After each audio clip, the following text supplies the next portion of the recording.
Hello, and I think I'm live again. Happy, I think it's Wednesday today. I'm losing all track of time with all this going on, all these lives. So anyway, Nick McDonald here again, and I'm live to the group Rise to a Million.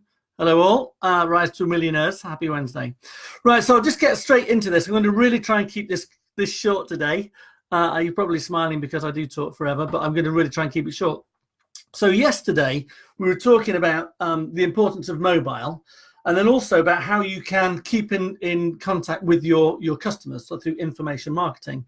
And if you remember, we talked about education, entertainment, information, inspiration, and then promotion. They would be the things that you would talk about. Well, I had a few people, well, I had one person, not a few people, I had one guy reach out and say, well, that's all very well, giving us those big headings, but I need a bit more than that, because I do struggle with ideas and creative thinking and stuff like that. So what kind of things really should I be talking about to keep my customers engaged with me? So this would be things so it's like it says in the little description above, like 10 things to talk about in your follow-up.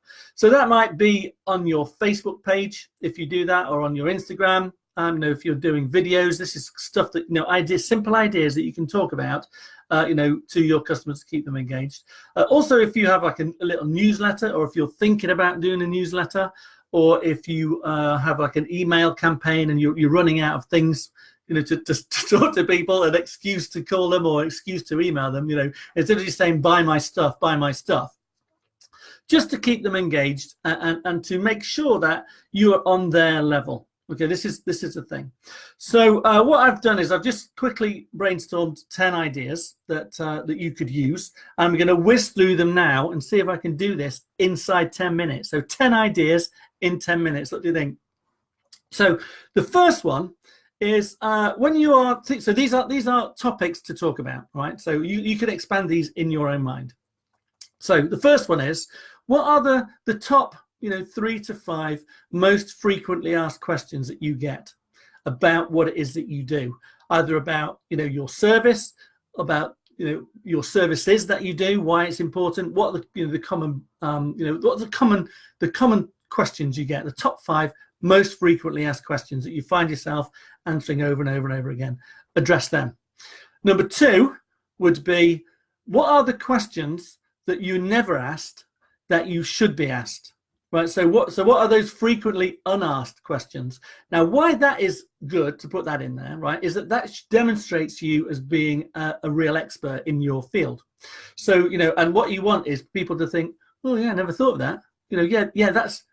That's right. What you're saying there is right. So things like, hot and cold spots in the house and that kind of stuff that people don't necessarily, maybe even questions that you ask them, about their home or about their business that they haven't thought about, which demonstrates that you properly know your onions and you can you can fix things for them. So you're positioning yourself as an expert. So that's 2 frequently unasked questions. Third one is, what are the most common objections that you get? So whatever that might be. So you might always get an issue on price. You might always get an issue on I don't know, on whatever it is. You might always get people wanting to give you a breakdown of your costs or whatever it might be. So that's an education and trust thing, really. So if you think about what are the most common objections that you've got, even as an exercise on its own, that will be really worthwhile for you to do, just to think about, well, how can I address those objections? And then think that one through, because that'll help with your conversion. And then once you've got that, then wrap that up into like a post or a little video or whatever, and just say, these are the common objections we get, and this is the answer. So this is, if you're thinking about this and why you wouldn't want to do X, then here's 2 or 3 good reasons why you should consider it. So that, again, that's more information. The other one is there, so number 4 is 4 and 4.5 minutes. That's good.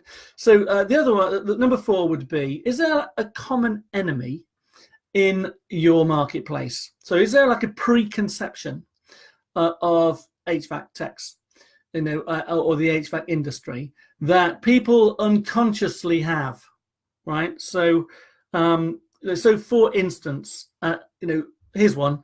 A lot of people think that a lot of of politicians can't really be trusted. They're not 100% honest. They might think that all accountants are boring, right? They might think that all, I don't know, all car salesmen are a bit shady, right?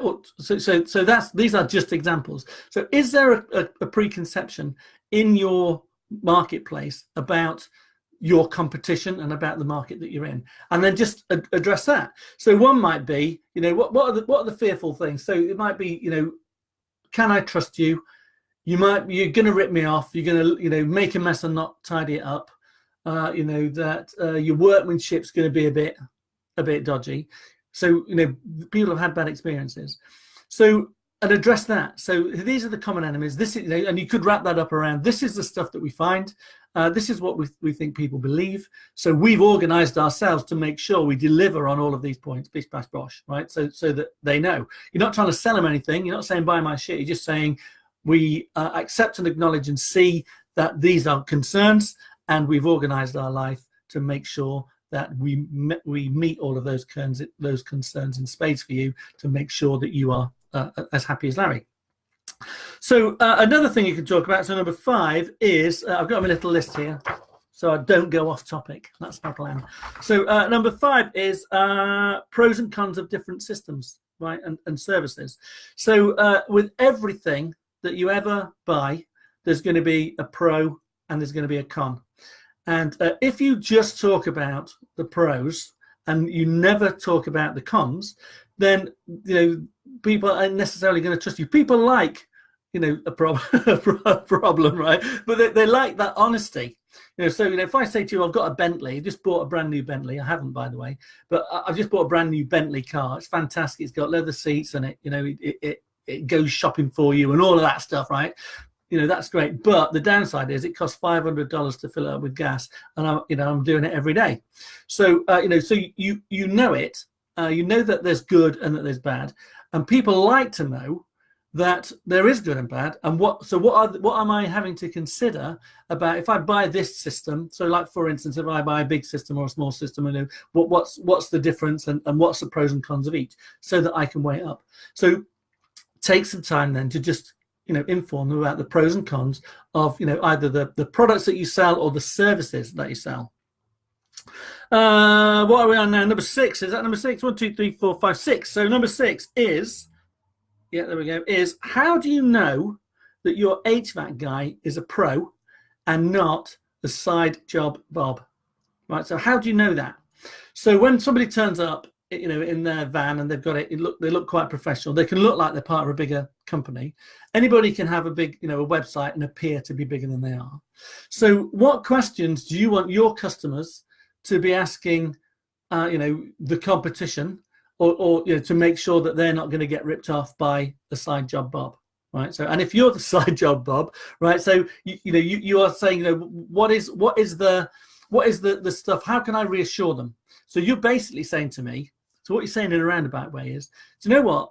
Be careful, because there are people out there like this doing these kind of jobs, and their price is rock bottom. So these would be the things that you need to ask them, and there might be insurance, guarantees, yada yada yada. What are they? So what would be the things that you do, and you really need to do them? You can say, so these are the things that this is the criteria, if you like. If you're going to be inviting somebody into your home and letting them tinker with one of the most expensive bits of kit that you've got in your house, that you rely on to keep you comfortable, then you want to make sure that they're a pro. So ask them these questions. These are the things you should be checking for. That's really, really useful to people. And so if you're putting that out there, people are going to think, oh, actually, well, if you're telling me to do that, you must have those things. Crikey, it's 9 minutes and I'm only halfway through my list. I knew I was hoping. Next one is, so the next one would be, what's the latest tech in your industry? So as far as the latest gadget that the customer might have, or even the latest gadget that you've got that helps you measure certain things or improves your service. So you can talk about that and why that's the benefit, and the benefit to the customer of either the new bit of kit in the industry or the new bit of kit that you've got that makes you more efficient, more accurate, more whatever it might be, right? And then so you're unconsciously telling the customer, look at me, I am on the cutting edge of what's going on. Next one will be, what's your customer's biggest fear, and address them. I suppose that's a little bit like what the common enemy is. The next one will be talk about your add-on services. So if you do duct cleaning in the winter or whatever it is that you might do, then talk to the customers about it, your customers about it, and also why they're good, why they should consider it. And that is a great time to then start talking about your maintenance plan, right? If you've got a maintenance plan.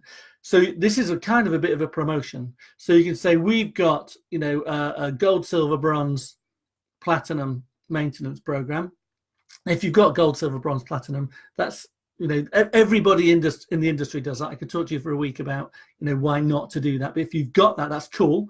But if you've got 4 levels or 3 levels, then, you know, here you are, Mr. Customer. If you have our level number 1, these are all the benefits for it. But if you have our level number 4, then these are the increased benefits. And this is, you know, this is the benefit to you for having this number, this you know, our premium product, so that they are really properly informed. And then you can explain why you've got a level 1 and why you've got a level 4, and the different types of customers that you are catering for within, you know, your maintenance program or the services that you've got. And again, you can talk about the pros and cons of each.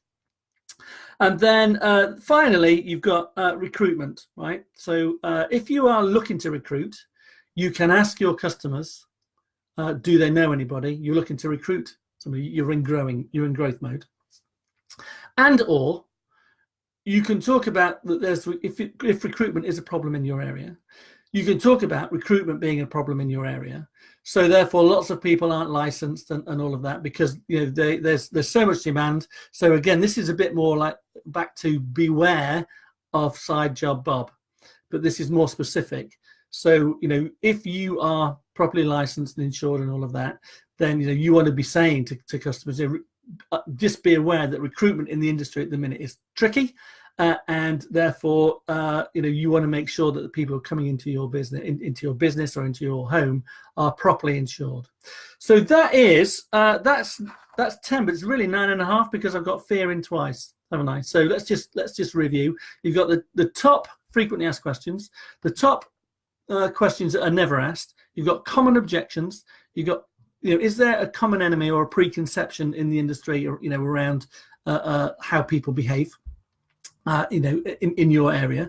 You've got the pros and cons of different systems. You've got how to know if your HVAC guy is a pro, the questions you ask there. You've got latest tech and the piece of kit, either for the customer or that you use, and the benefits of that. You've got the customer's biggest fears and address them. I think really with that one, you know, that's probably an extension of the common enemy. So I told you were going to get 9. Get 10, but you've actually only got 9. That's terrible, isn't it? And I've just brainstormed these quickly today. And then talk about your add-on services, right? Is number 8.5, if you like, and that's when you can do your promotion.